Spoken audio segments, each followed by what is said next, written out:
ಕಡಿಮೆ ಸಮಯದಲ್ಲಿ ಬೇಗ ಕಂಪ್ಲೀಟ್ ಬಂದ್ಬಿಡ್ತಾರೆ ಸರ್. ಆ ಸ್ಟಾರ್ಟ್ ಅನ್ನೋದು ಅದನ್ನ ಅವರು ತಡ್ಕೊಳಕ್ಕಾಗಲ್ವಾ? ಯಾಕಂದ್ರೆ ನೀವು ಸೋಲನ್ನ ಕರ್ಕೊಂಡ್ಬಿಡ್ಬೋದು. ನನ್ನ ಜೀವನದಲ್ಲೇ 3 ದಶಕಗಳ ಸಿನಿಮಾ ರಂಗದಲ್ಲೇ ಸಕ್ಸಸ್ ಇಂದ ಹಾಳಾದವ್ರನ್ನ ಜಾಸ್ತಿ ನೋಡಿದೆ ನಾನು, ಫೇಲಿಯರ್ ಇಂದ ಹಾಳಾದವ್ರಿಗಿಂತ. ಅಂದ್ರೆ ಅದು ನಶೆ. ಸೊ ಸಕ್ಸಸ್ ಆಗೋದು ದೊಡ್ಡ ವಿಷಯ ಅಲ್ಲ, ಅದನ್ನ ತಕ್ಕಿಸ್ಕೊಳ್ಳೋದು, ಅದನ್ನ ಉಳಿಸ್ಕೊಳ್ಳೋದು. ಅದಕ್ಕೆ ನಾವು ಅಪ್ಪಾಜಿಯಿಂದ ಹಿಡಿದು, ರಜನಿಕಾಂತ್ ಹಿಡಿದು, ಕಮಲ್ ಹಾಸನ್ ಅಲ್ಲ 4 ದಶಕಗಳು 5 ದಶಕಗಳು ಇದ್ರು ಅಂದ್ರೆ ಈಗ ನಮಗೆ ಸಿಗದೇ ಇದೆ ಆ ಥರ. ಹಿರಿಯ ನಟರಾಗೋದಂದ್ರೆ ಹೆಂಗದು ಇನ್ನೂ ಇವತ್ತು ಪ್ರಸ್ತುತವಾಗಿರೋದು. ಪಾಪ ಅವ್ರು ಯಂಗ್ಸ್ಟರ್ಸ್ಗಳು ಪ್ರಿಪೇರ್ ಆಗಿರಲ್ಲ ಅದಕ್ಕೆ. ಸಡನ್ ಸ್ಟಾರ್ಡಮ್ ಬಂದ ತಕ್ಷಣ ಅದೊಂದು ಎಷ್ಟು ಅದನ್ನ ಇಳಿಸ್ಕೊಂಡು ಹೊರಗಡೆ ಬರ್ತೀವೋ ಅಷ್ಟು ಒಳ್ಳೇದು.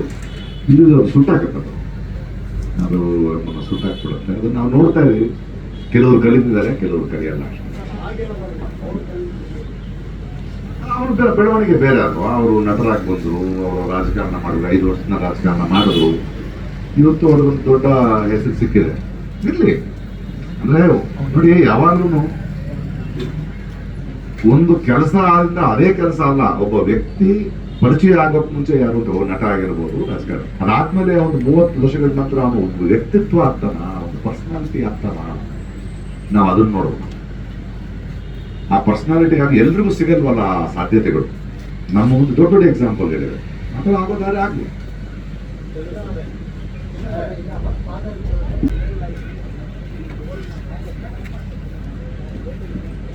ಇಲ್ಲ, ರಿಯಲ್ ಲೈಫ್ಗೂ ಇದಕ್ಕೂ ತುಂಬಾ ಜಗನಂತರ ಇದೆ. ಬಟ್ ಅಂದ್ರೆ ಕತೆ ಕೇಳೋವಾಗ್ಲೇ ಒಂದು ಭಯ ಆಗುತ್ತೆ.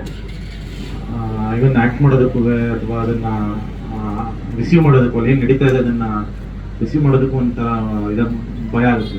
ಆ ಥರದೊಂದು ಪಾತ್ರ. ಅದೇ ಇನ್ಸಿಡೆಂಟ್ಗಳು ಹೇಳಕ್ಕಾಗಲ್ಲ, ಬಟ್ ನೋಡಿದಾಗ ಐ ಥಿಂಕ್ ಇವನ್ ಆಡಿಯನ್ಸ್ಗೂ ಗೊಂದಲ ಅಥವಾ ಒಂದು ಭಯ ಇದ್ದೇ ಇರುತ್ತೆ ಸಿನಿಮಾ ನೋಡಿದಾಗ. ಹೌದು, ನೋಡೋದ್ರಿಗೂ ಒಂದು ಸಿನಿಮಾದಲ್ಲಿ ಹಂಗಿದೆ ಅಂತ ಹೇಳ್ತೀನಿ ಸರ್. ಸಸ್ಪೆನ್ಸ್ ಅದೆಲ್ಲ ಹಂಗಿದೆ ಅಂತ ಹೇಳ್ತಿರೋದು.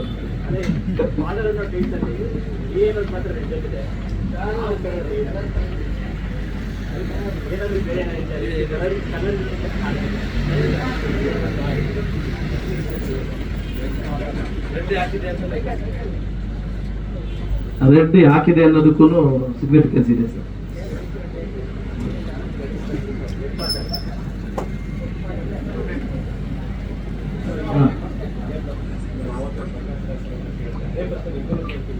ಕೇಳಿ ಸರ್.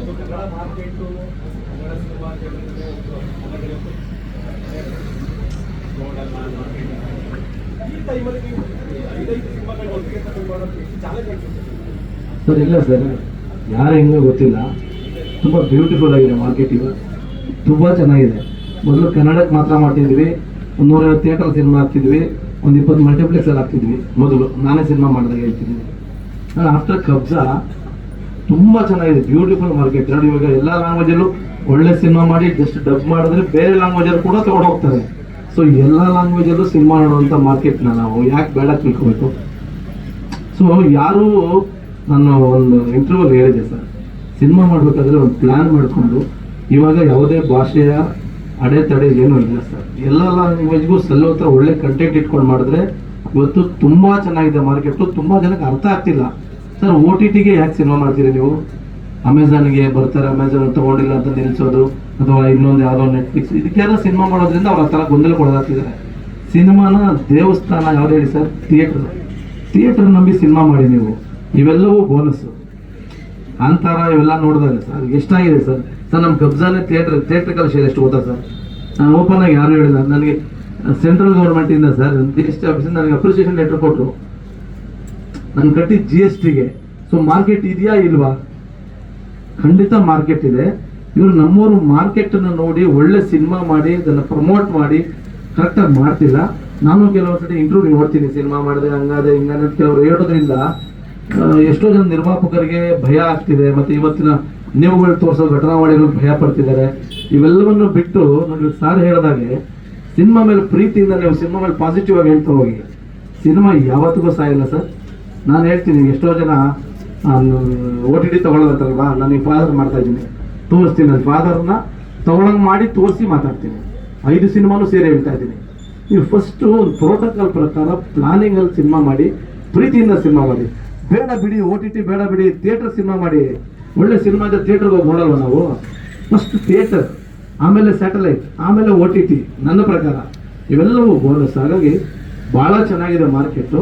ಇದ್ರ ಹಿಂದೆ ಬಿಫೋರ್ ಕೋವಿಡ್ ಏನಿತ್ತು ಆವಾಗ ಸ್ವಲ್ಪ ಬಡ್ಜೆಟ್ ಜಾಸ್ತಿ ಇತ್ತು. ಯಾಕೆ ಅಂತಂದ್ರೆ ಕೋವಿಡಲ್ಲಿ ಮನೇಲಿ ಕೂತ್ಕೊಂಡು ಸಿನಿಮಾ ನೋಡ್ತಿದ್ರು, ಸ್ವಲ್ಪ ರೇಟ್ ಜಾಸ್ತಿ ಕೊಡ್ತಿದ್ರು. ಹಾಗಾಗಿ ಎಲ್ಲರೂ ಅದಕ್ಕೆ ಅಡಿಕ್ಟ್ ಆಗ್ಬಿಟ್ರು ಪ್ರೊಡ್ಯೂಸರ್ಸು. ಅದಾದಮೇಲೆ ಅವರಿಗೆ ವ್ಯೂವರ್ಶಿಪ್ ಇಲ್ಲ, ಸ್ವಲ್ಪ ಕಡಿಮೆ ಮಾಡಿದ್ದಾರೆ ಎಲ್ಲಿ OTTಯಲ್ಲಿ. ಅದನ್ನೇ ನಂಬ್ಕೊಂಡು ಸಿನಿಮಾ ಮಾಡೋದು ಕಷ್ಟ ಆಗಿದೆ. ಪ್ಯಾಷನ್ ಆಗಿ ಸಿನಿಮಾ ಮಾಡಿ, ಖಂಡಿತ ಮಾರ್ಕೆಟ್ ಚೆನ್ನಾಗಿದೆ. ನೀವುಗಳು ಅಷ್ಟು ಪಾಸಿಟಿವ್ ಆಗಿ ತೋರಿಸಿ ಸರ್, ರಿಕ್ವೆಸ್ಟ್. ಒಂದ್ ನಿಮಿಷ ಅವನು ಬಗೀರದಲ್ಲಿ ಅವನು ಇದಾನಂತೆ, ಯಾಕೆ ಹೇಳಲಿಲ್ಲ ಅಂತ ಹೇಳ. ಅವನು ಇದಾನಪ್ಪ ಬಗೀರದಲ್ಲಿ.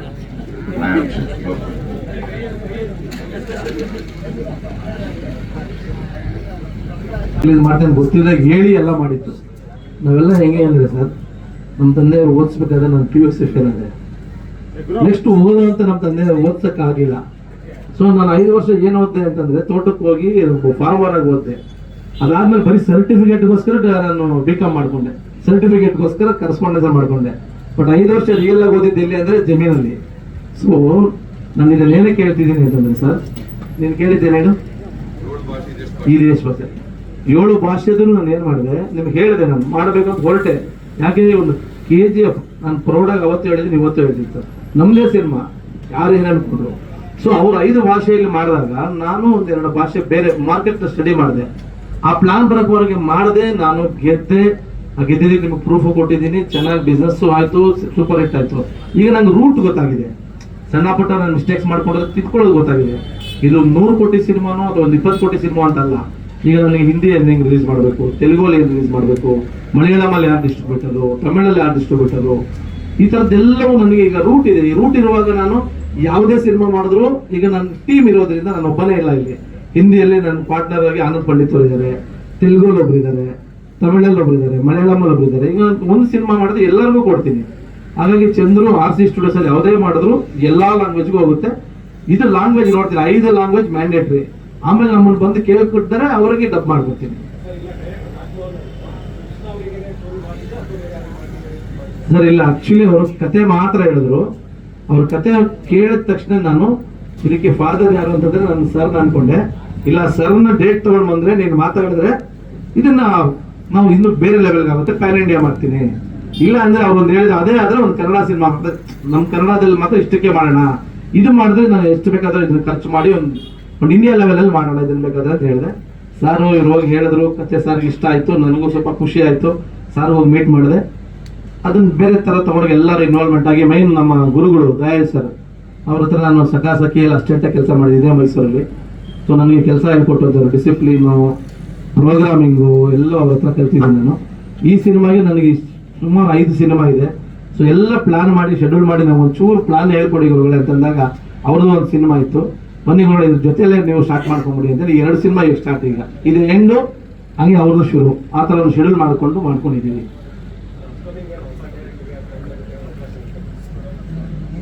ಸರ್. ಈಗ ನಾನು ಏನು ಮಾಡಿದ್ದೀನಿ ಇದು ಫಿನಿಶ್ ಆಗ್ಬೇಕು. ಈಗ ಈ 2025 ಡಿಸೆಂಬರ್ ನನ್ನ ಟಾರ್ಗೆಟ್ ಹಾಕೊಂಡಿದ್ದೀನಿ. ಇಷ್ಟರೊಳಗಡೆ ಈ 5 ಸಿನಿಮಾ ಮಾಡಬೇಕು.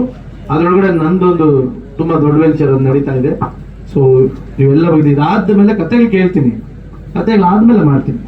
ಮತ್ತೆ ನಮ್ಮ ಸರ್ ಒಂದು ಅದ್ಭುತವಾದ ಒಂದು ಸಿನಿಮಾ ಹೇಳಿದ್ದಾರೆ, ಬಗ್ಗೆ ಮಾಡ್ಬೇಕು, ಅದಕ್ಕೆ ರೆಡಿ ಆಗಿದ್ದೀನಿ. ಹೇಳ್ತೀನಿ ಒಂದೊಂದಾಗಿ ಸರ್. ಇನ್ನು 35 ದಿನ ಗುರುಗಳೇ, 35 ದಿನ ಈ ಶೆಡ್ಯೂಲ್ ಹಾಕಿರೋದು. ಇದಾದ್ಮೇಲೆ ಇನ್ನೂ ಶೆಡ್ಯೂಲ್ ಇದೆ, ವಾರಣಾಸಿ ಅದೆಲ್ಲ. ಈ ಶೆಡ್ಯೂಲ್ 35 ಡೇಸ್ ಎಲ್ಲ ಮಾಡಿದ್ದಾರೆ.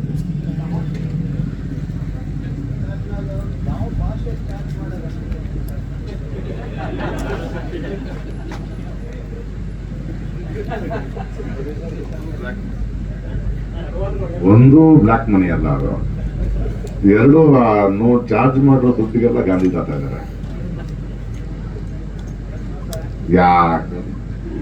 ನಮ್ಗೆ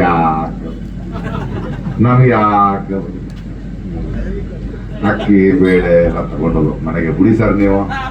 ಸರ್ ಇರ್ಲಿ ಸರ್, ಇರ್ಲಿ ಸರ್, ಅದೆಲ್ಲ ಹೇಳಲ್ಲ ಸರ್, ಅವರು ಸೀಕ್ರೆಟ್ ಸರ್. ಬೇಡ ಸರ್.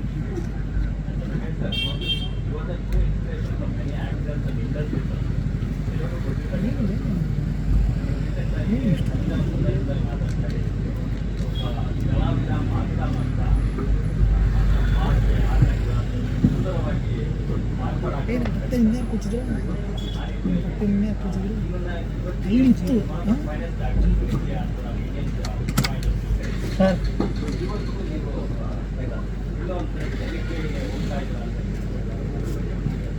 ಇತ್ತೀಚೆಗೆ ನಾನು ಇವಾಗ ನಿರ್ದಿಗಂತ ಅಂತ ಒಂದು ಮಾಡಿದ್ನಲ್ಲ, ಇವತ್ತಿನ ಯಂಗರ್ ಜನರೇಷನ್ಸ್ ಬಂದು ರಿಹರ್ಸಲ್ ಮಾಡ್ತಿದ್ದಾರೆ, ಬ್ರೋಟೋಸ್ಗೆ ಬಾಡಿ ಥಿಯೇಟರ್ ಮಾಡ್ತಿದ್ದಾರೆ, ವಾಯ್ಸ್ ಕಲ್ಚರಿಂಗ್ ಮಾಡ್ತಾ ಇದ್ದಾರೆ. ನನಗೆ ಒಂದು 3 ತಿಂಗಳು ಅವ್ರ ಜೊತೆ ಟ್ರೈನಿಂಗ್ ನಡೆದಿದೆ. ಯಾಕಂದ್ರೆ ನಾನು ಸಾಕಾಗ್ತಿಲ್ಲ ಅಂತ ಅನ್ಸುತ್ತೆ. ಸೊ ಇನ್ಸ್ಪೈರಿಂಗ್ ಆಗಿದ್ದಾರೆ ಯಂಗ್ಸ್ಟರ್ಸ್. ರೀಸೆಂಟಾಗಿ ನಮ್ಮ ನಿರ್ದಿಗಂತಕ್ಕೆ ರಷ್ಯಾ ಮತ್ತು ಫಿನ್ಲೆಂಡ್ ಮತ್ತು ಲಂಡನ್ನಿಂದ ಒಂದಷ್ಟು ಜನ ಬಂದಿದ್ರು ಡಾಕ್ಯುಮೆಂಟ್ರಿ ಥಿಯೇಟರ್ ಮಾಡ್ತಿದ್ದಾರೆ. ಅವರು ನೋಡ್ತಿರೋ ಪ್ರಪಂಚ, ಅವರು ಒಬ್ಬ ನಟನಲ್ಲಿ ನೋಡ್ತಿರೋದು ಬಹಳ ಡಿಫ್ರೆಂಟ್ ಆಗಿ ಕಾಣಿಸ್ತಾ ಇದೆ. ಸೊ ಇದು ನಾವು ಇನ್ನೂ ರೆಲೆವೆಂಟ್ ಆಗಬೇಕು, ಪ್ರಸ್ತುತ ನಾನು ಮತ್ತೆ ರೆಡಿ ಆಗಬೇಕು ಅಂತ ಅನಿಸ್ತಾ ಇದೆ.